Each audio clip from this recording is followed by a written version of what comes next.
Bonjour, bienvenue dans mon demi-sous-sol. Nous sommes à Pont-Viau le 27 mars 2015. Mon nom est Alain Tremble. Il s'agit de ma 6e vidéo en 7 jours. J'ai rattrapé d'une certaine mesure le retard, le temps perdu depuis 2 mois. J'avais commencé cet exercice au mois de janvier, mais bon, les circonstances indépendantes de ma volonté ont fait que je me suis absenté de ma webcam pendant 2 mois. Bon, il y a la disparition de mon père avec tous les arrangements qu'il fallait que j'accomplisse, ouvrir un compte de succession, prévenir les organismes concernés, annuler les cartes de crédit, etc. Aussi rencontrer le notaire. Et en plus, j'avais besoin de vivre mon deuil aussi, donc tout ça, ça m'a tenu bien occupé et ça m'a tenu loin de ma webcam. Et aussi, ça a réduit un peu mes activités que j'ai repris graduellement, en assistant à des soirées de poésie et autre chose. Bon. Maintenant, il y a quelques années, lors du salon du livre anarchiste, j'ai fait la connaissance d'un syndicat, qui n'est pas comme les autres. Bon, vous connaissez toutes les grandes centrales syndicales, bon, la CSN, la FTQ, la CFI, la CSD, mais ce syndicat fonctionne différemment. Il s'agit du syndicat industriel des travailleurs et travailleuses. C'est la branche montréalaise de l'Industrial Workers of the World, l'IWW. Sauf erreur, c'est le plus vieux syndicat mondial qui est en activité, puisqu'il a été fondé à Chicago en 1905. On dit de l'IWW que c'est un syndicat anarchiste. Moi, je dirais que plutôt que c'est un syndicat alternatif. Je dis alternatif parce que, comme je le disais tout à l'heure, il fonctionne différemment des grandes centrales syndicales. Bon, on sait que, bon, on connaît le gros complexe de la FTQ au métro Crémazie. Mais à la IWW, au syndicat des industriels des travailleurs et travailleuses, il n'y a pas il y a une permanence, mais il n'y a pas de structure salariale, pas de structure organisationnelle. Bon, il y a un président, un secrétaire, trésorier, etc. Mais ce n'est pas structuré comme les grandes centrales syndicales. Et en plus, contrairement à ces grandes centrales syndicales, ce syndicat ne marche pas main dans la main avec les gouvernements. On sait que le Parti québécois est très favorable aux syndicats, mais la IWW est très indépendante des partis politiques. D'ailleurs, le syndicat des industriels, des travailleurs et travailleuses regroupe tous les métiers de la classe ouvrière. Et non, il n'y a pas de section par métier, contrairement aux autres syndicats. Bon, on sait la FTQ, le syndicat des métallos, il y a le syndicat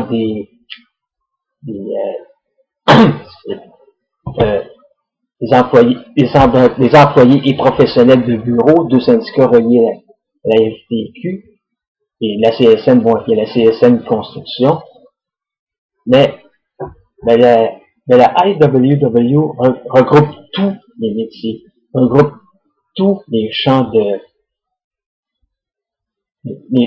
travail, que ce soit dans la restauration, dans le milieu industriel, dans le milieu de la santé même. D'ailleurs,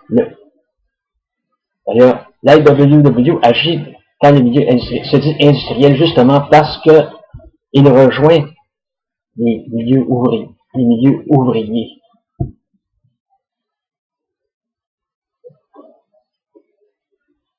Et à leur permanence, ils offrent même des formations. J'ai eu l'honneur de participer à l'Intel en fin de semaine dernière.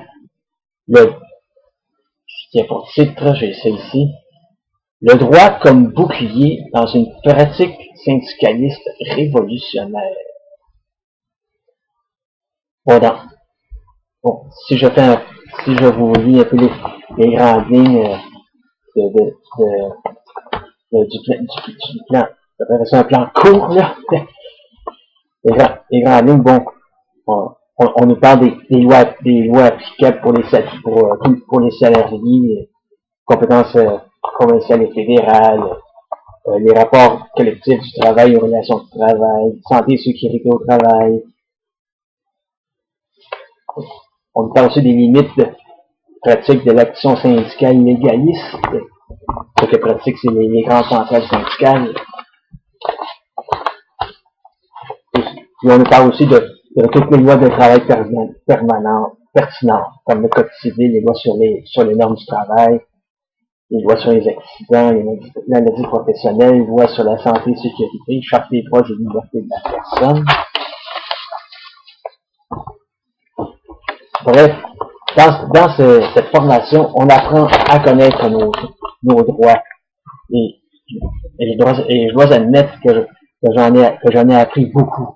Je connaissais déjà, j'entendais parler de la loi sur les normes du travail, mais je n'ai que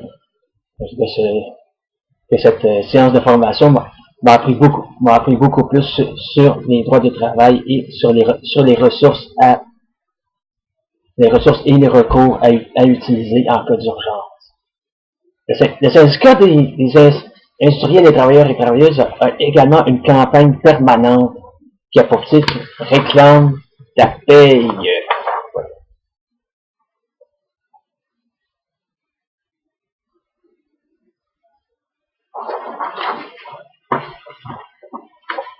Cette campagne a pour but d'aider les travailleurs non syndiqués parce que c'est ce genre de travailleurs-là que la IWW vise.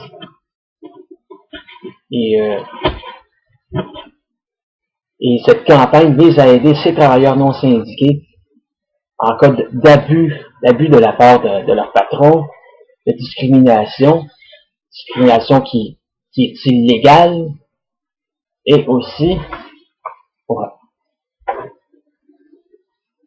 contre le harcèlement et pour les aider à obtenir le salaire qui leur est dû.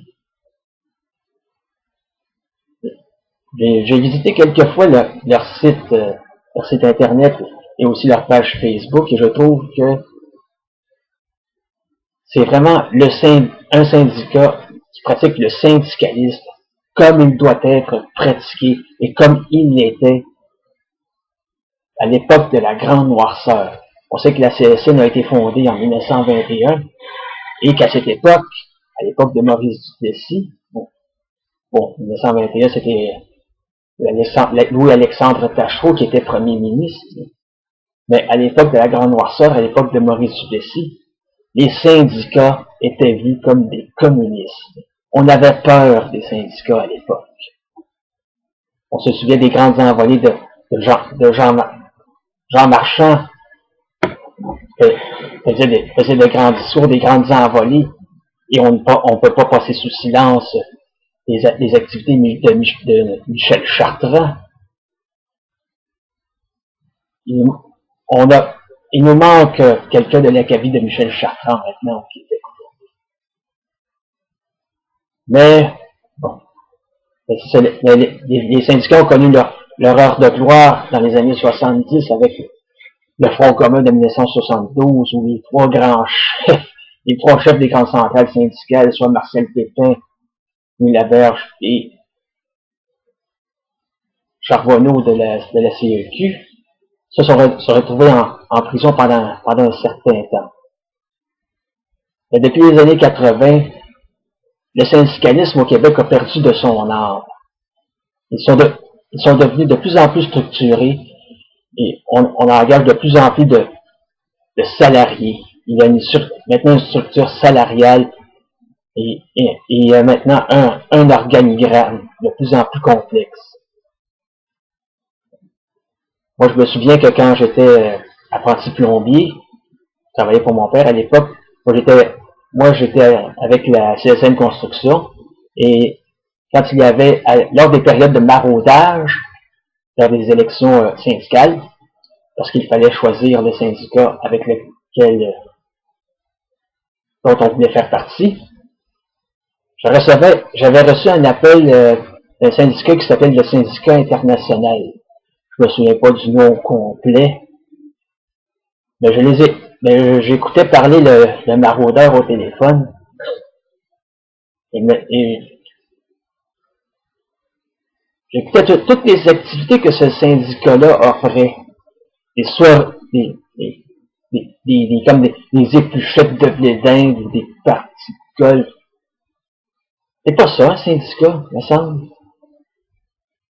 Alors, c'est pour ça que je dis que le syndicat industriel des travailleurs et travailleuses, l'IWW, pratique le syndicat comme il devrait être pratiqué, avec des bénévoles.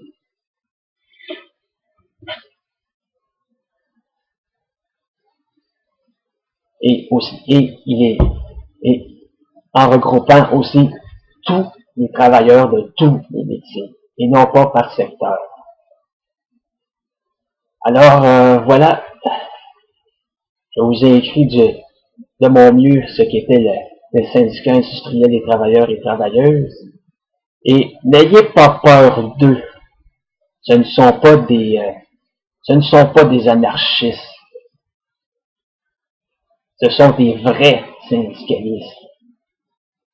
Ce ne sont pas des stars syndicalistes, ce sont des vrais, des bénévoles qui donnent leur corps et âme à la défense des droits des travailleurs. Alors, je voudrais conclure ma vidéo sur un aparté. Bon, ce soir, à 20h à la place Émilie Gamelin, il y aura une nouvelle manifestation étudiante. La deuxième estime manif le soir, organisée par une association étudiante de l'UQAM contre l'austérité. Ceux qui ont suivi les nouvelles savent que la première estime manif le soir s'est déroulé un peu, je dirais pas qu'un cas, mais disons que le service de police de la ville de Montréal, le SPVM, a tout fait pour essayer de nuire à la manifestation. Il y a eu des affrontements, la brutalité, les manifestants se sont fait gazer, poivrer, et j'en passe. Ils ont essayé de contrôler la manifestation, mais les manifestants étudiants, ils étaient peut-être 5000 ou peut-être plus, eh bien, ils ont persévéré, ils ont continué le travail, ils ont continué leur manifestation. Et c'est très bien ainsi. Il faut poursuivre cette lutte contre les coupures sauvages de ce gouvernement libéral. Mais je dois avouer par contre que les manifestants de Montréal ont eu beaucoup plus de veine. Les manifestants de Montréal mardi dernier, si je me trompe, ont eu beaucoup plus de veine que leurs compatriotes de Québec. Si je reviendrai dans une vidéo subséquente. Mais je ne pourrais pas être de cette manifestation ce soir, car bon, j'en ai parlé dans ma vidéo de lundi, je vais aller fêter mon camarade Tommy Godette. Sa fête était lundi, mais il organise un gros party au musée de l'absurde, alors je vais aller y faire un tour et célébrer son anniversaire comme il se doit. Alors, c'est tout pour aujourd'hui. Je vous remercie d'avoir visionné ma vidéo. Et si mes vidéos vous plaisent, vous pouvez vous abonner à ma chaîne YouTube, ma chaîne Dailymotion, les productions du poète en or. Allez visiter ma page Facebook. Alors, sur ce, je vous dis merci d'avoir visionné ma vidéo et à bientôt.